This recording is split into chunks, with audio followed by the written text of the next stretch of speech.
이 신발을 보세요. 정말이건? 자세히 살펴보세요. 2001년에 그 시리도록 추웠던 겨울밤을 신발을 보세요. 나는 아직도 정말이건? 두 눈을 감으면 어제 자세히 일처럼 살펴보세요. 생생하게 기억한다. 칼바람이 미친 듯이 몰아치던 서울 성동구의 낡은 주택가 골목. 가로등마저 드문드문 꺼져버린 그 칠흑 같은 빙판길 한가운데에 성인 남성의 주먹만한 빨간색 아동용 운동화 한 짝이 덩그러니 내동댕이 쳐져 있었다. 그것은 불과 3시간 전 집 앞 슈퍼에 심부름을 나갔다가 증발하듯 사라져버린 5살배기 아이의 유일한 흔적이었다. 반장님, 골목 입구부터 반경 1km 안쪽을 이 잡듯이 뒤졌지만 목격자도 없고 남은 발자국도 없습니다. CCTV는 당연히 없고요. 애가 그냥 땅으로 꺼져버린 것 같습니다. 얼어붙은 입김을 내뱉으며 보고를 올리는 막내 형사의 목소리가 파들파들 떨리고 있었다. 나는 시뻘겋게 충혈된 눈으로 바닥에 나뒹구는 그 작고 붉은 신발을 노려보았다. 미칠 노릇이었다. 유괴라면 당장 돈을 요구하는 협박 전화라도 걸려와야 마땅한데 범인은 아이를 채간 후 쥐죽은 듯 침묵했다. 현장에는 범인의 지문 한 점, 머리카락 한 올조차 남아있지 않았다. 그때만 해도 우리 형사들에게 수사란 범인이 흘리고 간 물리적인 증거를 발로 뛰어 찾아내는 육해공의 육탄전일 뿐이었다. 보이지 않는 범인의 마음을 읽어낸다는 것은 서류 위에서나 존재하는 배부른 소리였다. 우리는 보이지 않는 유령과 싸우고 있었다. 일주일 뒤 매캐한 담배 연기로 가득 찬 수사본부의 잿빛 브리핑룸. 사건이 완벽한 미궁으로 빠져들며 수사팀의 피로와 절망이 극에 달했을 무렵 낯선 사내 하나가 브리핑룸의 문을 열고 들어왔다. 먼지 묻은 가죽 점퍼를 입은 우리와 달리 그는 단정한 정장 차림의 두꺼운 서류 가방을 들고 있었다. 대한민국 경찰 역사상 최초로 투입된 범죄행동 분석관, 즉 프로파일러의 등장이었다. 이게 지금 뭐하는 짓입니까? 현장 출동 한번 안 해본 책상 물림이 종이 쪼가리 몇 장 보고 범인을 잡겠다고요? 고참 형사 하나가 불만을 터뜨렸다. 하지만 분석관은 흔들림 없는 건조하고 차분한 눈빛으로 현장 사진들을 화이트보드에 빈틈없이 붙여나가기 시작했다. 그의 시선이 가장 오래 머문 곳은 단연코 빙판길 위에 흩어져 있던 그 빨간색 운동화 사진이었다. 형사님들, 우리는 지금까지 범인이 무엇을 남겼는지에만 집착했습니다. 하지만 이제부터는 범인이 왜 이 흔적을 남겼는지를 물어야 합니다. 분석관의 낮고 묵직한 목소리가 소란스럽던 브리핑룸의 공기를 단숨에 얼어붙게 만들었다. 범인은 차를 타고 멀리서 원정으로 온 유괴범이 아닙니다. 아이가 사라진 골목은 미로처럼 복잡하고 가로등조차 없습니다. 외부인은 절대 단번에 빠져나갈 수 없는 구조죠. 빨간 신발이 벗겨져 떨어질 정도로 아이가 발버둥을 쳤음에도 주변 이웃들은 어떤 비명 소리도 듣지 못했습니다. 이것은 무엇을 의미할까요? 분석관은 보드판의 지도를 가리키며 펜으로 작고 붉은 동그라미를 그렸다.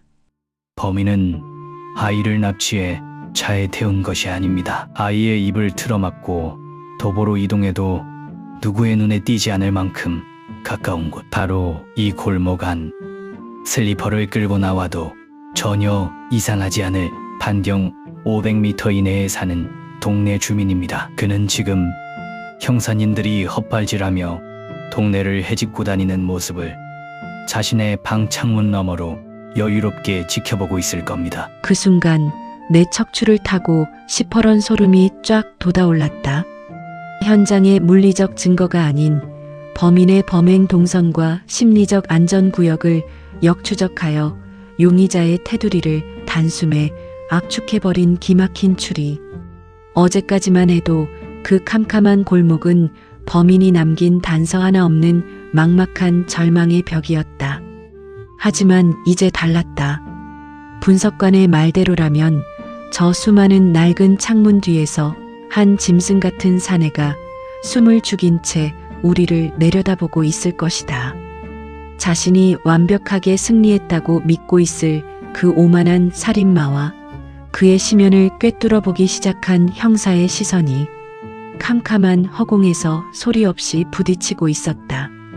나는 얼어붙은 주먹을 꽉 쥐며 속으로 음조렸다. 기다려라. 내 놈이 숨어있는 그 기괴하고 끔찍한 마음의 방문을 기어이 부수고 들어가 줄 테니. 차가운 겨울밤의 정적을 깨고 대한민국 최초의 프로파일링 수사가 그 거대한 심리전의 닻을 올리고 있었다. 반경 500m 이내 혼자 사는 20에서 30대 남성. 전과가 없을 확률이 높고 이웃들과의 교류가 철저히 단절된 은둔형 외톨이. 하지만 자신의 공간만큼은 병적으로 통제하고 있을 겁니다. 눈을 피하되 대답은 지나치게 논리적이고 차분할 겁니다. 범죄행동 분석관이 브리핑 룸에 남기고 간 그 서늘한 프로파일링의 뼈대를 나침반 삼아 우리 수사팀은 사건 현장 주변의 다세대 주택들을 이잡듯이 훑기 시작했다. 영하 10도의 칼바람이 불어닥치는 달동네 골목. 가가호호 문을 두드리며 탐문을 이어가는 형사들의 입술은 파랗게 질려갔다. 경찰입니다. 며칠 전 이 골목에서 발생한 아동 실종 사건 때문에 탐문 중입니다. 수백 번도 넘게 앵무새처럼 반복한 대사. 문을 열어주는 주민들의 반응은 대개 비슷했다.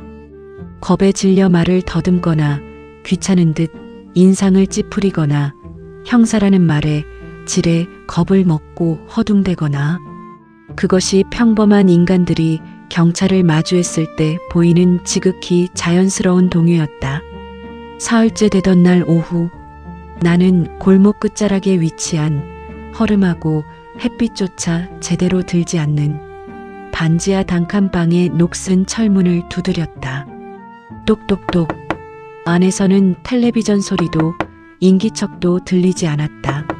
하지만 내 오랜 형사의 직감은 얇은 철문 너머로 누군가 숨을 죽인 채 문구멍으로 나를 관찰하고 있다는 묘한 압박감을 보내오고 있었다.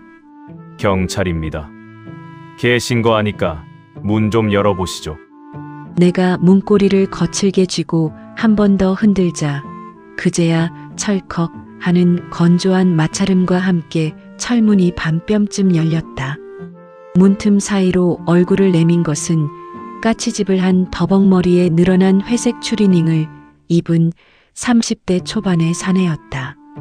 왜소한 체격에 핏기 없는 창백한 얼굴, 길가다 어깨를 부딪혀도 화 한 번 내지 못할 것 같은 지극히 나약하고 평범해 보이는 동네 청년의 모습. 무슨 일이시죠? 사내의 첫마디를 듣는 순간 내 등줄기를 타고 미세한 소름이 돋아올랐다. 그의 목소리에는 높낮이가 없었다. 당황한 기색도 귀찮아하는 짜증도 없는 마치 훈련받은 기계처럼 완벽하게 통제된 건조함. 분석관이 말했던 지나치게 논리적이고 차분한 대답의 표본이 내 눈앞에 서 있었다. 며칠 전 이 앞 골목에서 아이가 하나 없어졌습니다. 혹시 밤에 이상한 소리를 들으셨거나 창밖으로 의심스러운 사람을 본 적 없습니까? 나는 경찰 수첩을 꺼내 드는 척하며 사내의 어깨 너머로 반지하 방 안의 풍경을 매섭게 훑어내렸다. 현관문 바로 앞 좁은 신발장, 그리고 곰팡내가 나야 정상일 이 낡은 반지하 방 안에서는 기묘할 정도로 독한 표백제 냄새가 진동하고 있었다. 더 끔찍한 것은 방 안의 상태였다. 벽지는 누렇게 바래고 장판은 울어 있었지만 그 안에 놓인 싸구려 조립식 책상과 옷가지들은 군대 내무반처럼 자로 잰 듯 완벽한 각을 유지하며 정돈되어 있었다. 세상과 단절된 은둔형 외톨이지만 자신의 좁은 방 안에서만큼은 모든 사물을 완벽하게 지배하고 통제하려는 병적인 강박. 프로파일러의 목소리가 내 귓전에서 다시 한번 날카롭게 경고음을 울리고 있었다. 아니요. 저는 밤낮이 바뀐 생활을 해서 그날도 내내 자고 있었습니다. 아무 소리도 못 들었는데요. 사내는 내 눈을 똑바로 마주치지 않고 내 명치 부근 어딘가로 시선을 떨어뜨린 채 대답했다. 하지만 그의 손가락은 문틀을 꽉 쥐고 있었고 핏기가 가신 손마디는 하얗게 질려 있었다. 평범한 이웃의 가면을 쓰고 있지만 그의 내면은 경찰인 나를 상대로 치열한 두뇌 싸움을 벌이고 있는 것이 분명했다. 그는 겉으로 복종하는 척하면서도 자신의 이 완벽한 밀실을 경찰 따위가 절대 뚫지 못할 것이라는 기괴한 우월감에 도취되어 있었다. 그래요? 알겠습니다. 혹시라도 기억나는 게 있으면 이 명함으로 연락 주시죠. 나는 일부러 사람 좋은 미소를 지으며 명함을 건넸다. 사내가 명함을 받기 위해 문틈 사이로 손을 뻗는 순간 나는 그의 오른쪽 손등에 난 선명하고 붉은 할퀸 자국을 포착했다. 손톱으로 깊게 파인 상처가 난 지 채 일주일도 되지 않아 보이는 선명한 생채기. 손등에 상처가 깊네요. 어디 날카로운 데라도 긁히셨나 봅니다. 내 기습적인 질문에 사내의 동공이 처음으로 미세하게 흔들렸다. 단 1초도 되지 않는 찰나였지만 형사의 눈을 속일 수는 없었다. 아, 쓰긴 뭐야. 며칠 전에 박스 줍다가 길고양이한테 할퀴었습니다. 별거 아닙니다. 수고하십시오. 사내는 황급히 상처난 손을 주머니에 쑤셔넣고는 대답도 듣지 않은 채 철문을 쾅 하고 닫아버렸다.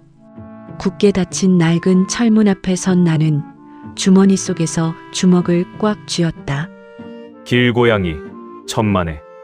저것은 공포에 질려 발버둥 치던 5살배기 아이가 자신의 목을 조르는 악마의 손등을 젖먹던 힘을 다해 긁어댄 필사적인 저항의 흔적이었다. 물리적인 증거는 아직 단 하나도 확보하지 못했다. 영장을 칠 명분도 없었다. 하지만 나는 확신했다.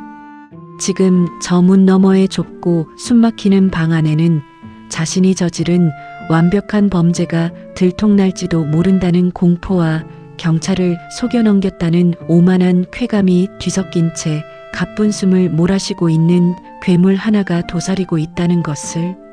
추리소설에서나 존재할 줄 알았던 심형과의 대화가 마침내 이 비루한 달동네 반지하 문턱에서 그 끔찍한 서막을 올리고 있었다. 취조실의 공기는 얼어붙은 쇳덩어리처럼 차갑고 무거웠다. 천장에 매달린 백열등 하나가 테이블을 사이에 두고 마주 앉은 나와 사내의 얼굴 위로 건조한 그림자를 수직으로 떨어뜨리고 있었다. 일말의 물증도 없이 오직 손등의 상처와 비정상적으로 통제된 행동 패턴이라는 프로파일링의 감각만으로 이 사내를 임의동행 형식으로 끌고 온 지 벌써 4시간이 지나가고 있었다. 형사님, 저는 정말 아는 게 없습니다. 그날 밤엔 줄곧 자고 있었다고 말씀드리지 않았습니까? 사내는 종이컵에 담긴 믹스커피를 한 모금 마시며 차분하게 대답했다. 그의 목소리에는 억울함조차 묻어나지 않았다. 손등의 상처에 대해서는 동네 고양이에게 핥힌 것이라는 주장을 앵무새처럼 반복할 뿐이었다.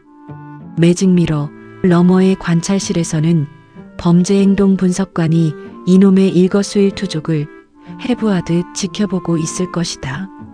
분석관이 내게 쥐어준 마지막 작전 지시가 귓가에 맴돌았다.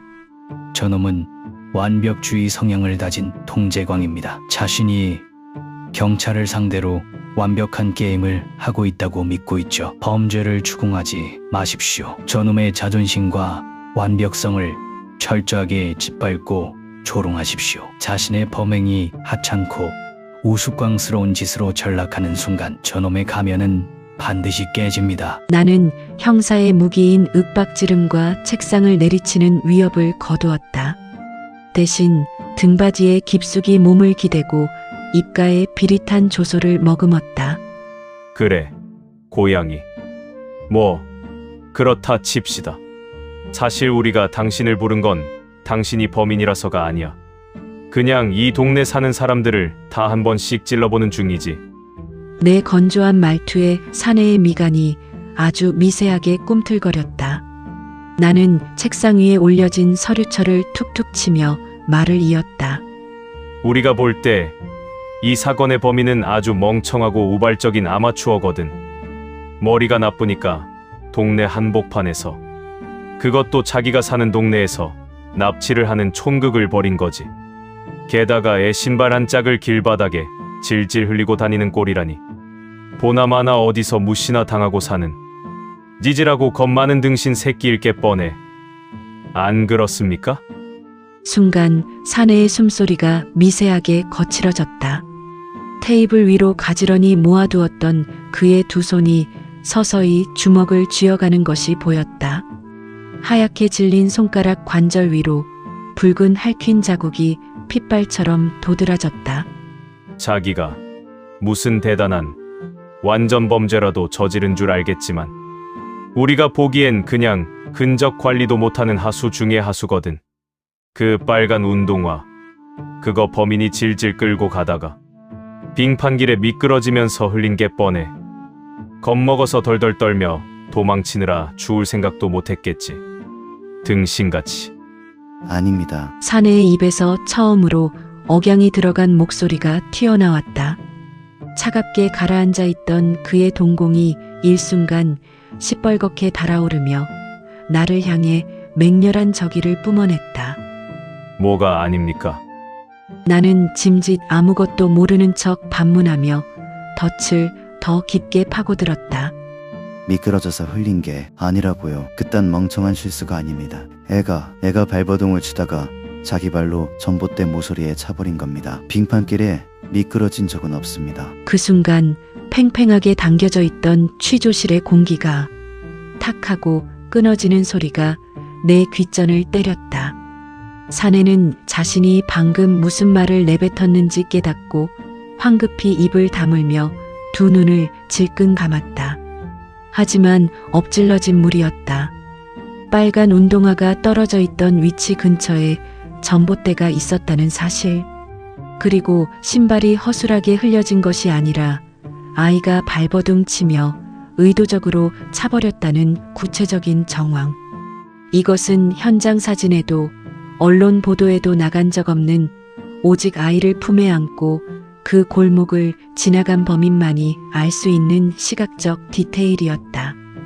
자신의 완벽했던 범행이 겁쟁이의 멍청한 실수로 폄하되는 것을 견디지 못한 오만한 통제광의 치명적인 자백. 나는 의자에서 천천히 몸을 일으켜 사내를 향해 상체를 훅 기울였다. 내 그림자가 그의 창백한 얼굴을 완벽하게 집어삼켰다. 그래, 미끄러진 게 아니라 애가 발로 찼다. 빙판길 한가운데가 아니라 전봇대 모서리였다고? 나는 경찰 수첩을 거칠게 덮으며 그의 귓가에 대고 낮게 으르렁거렸다. 그걸 집구석에서 잠만 잤다는 내놈 새끼가 도대체 어떻게 알고 있을까? 사내의 창백한 얼굴 위로 완벽하게 통제되었던 밀실의 유리가 산산조각이 나며 무너져 내리는 끔찍한 파열음이 들려왔다. 매직미러 너머에서 지켜보던 프로파일러의 서늘한 승리의 미소가 등 뒤에 허공을 뚫고 내 척추를 짜릿하게 관통하고 있었다. 짐승의 목줄을 완벽하게 틀어준 사냥꾼의 가장 우아하고도 잔혹한 체크메이트였다. 그걸 집구석에서 잠만 잤다는 내놈 새끼가 도대체 어떻게 알고 있을까? 내 서늘한 한마디가 취조실의 무거운 공기를 가르고 사내의 고막에 꽂히는 순간 완벽한 통제광에 가면을 쓰고 있던 사내의 동공이 지진이라도 난 듯 미친 듯이 요동치기 시작했다. 핏기가 가신 그의 입술이 파들파들 떨리며 붕어처럼 뻐끔거렸지만 변명조차 짜내지 못한 채 허공을 맴돌았다. 아닙니다. 그게 아니라 뉴스에서 봤습니다. 전봇대 이야기는 동네 사람들이 수군거리는 걸 들은 겁니다. 사내는 테이블 위로 두 손을 비비며 다급하게 말을 주워 담으려 했다. 하지만 그의 옥타브 높아진 쇳소리는 조금 전까지 경찰을 쥐락펴락하며 오만한 우월감에 도취되어 있던 살인마의 것이 아니었다.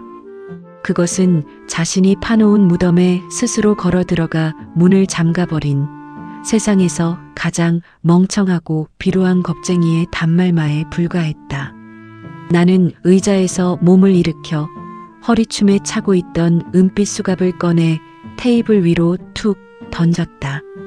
차가운 금속 마찰음이 취조실을 날카롭게 울렸다. 뉴스.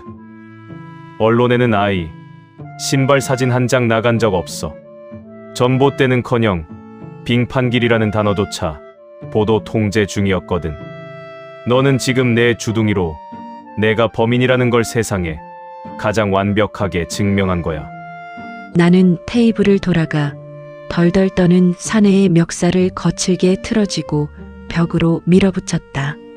그의 턱 밑에서부터 역겨운 땀 냄새와 두려움의 페로몬이 훅 끼쳐왔다.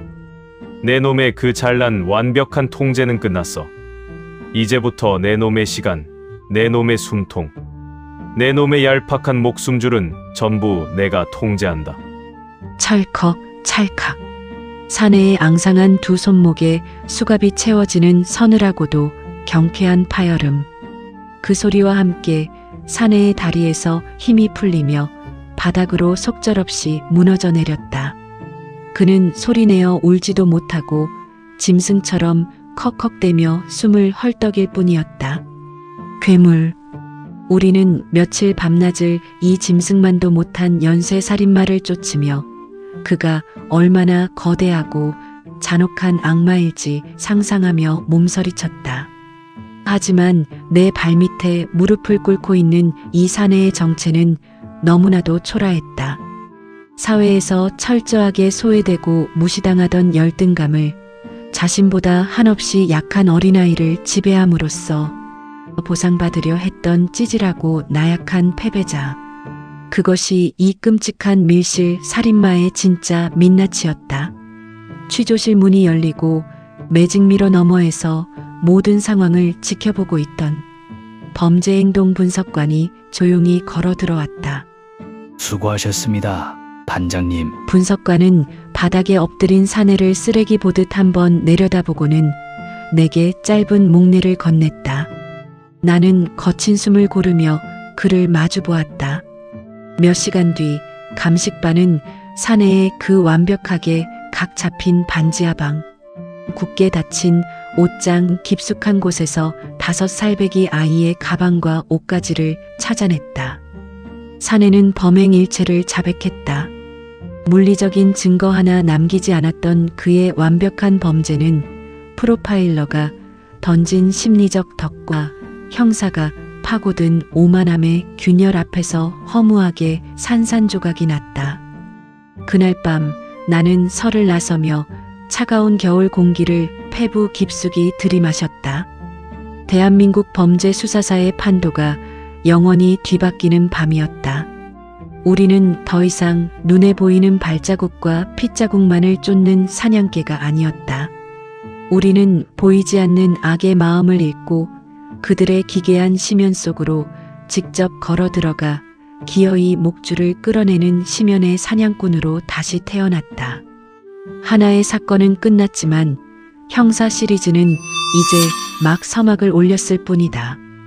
스방극장 구독, 좋아요 부탁합니다.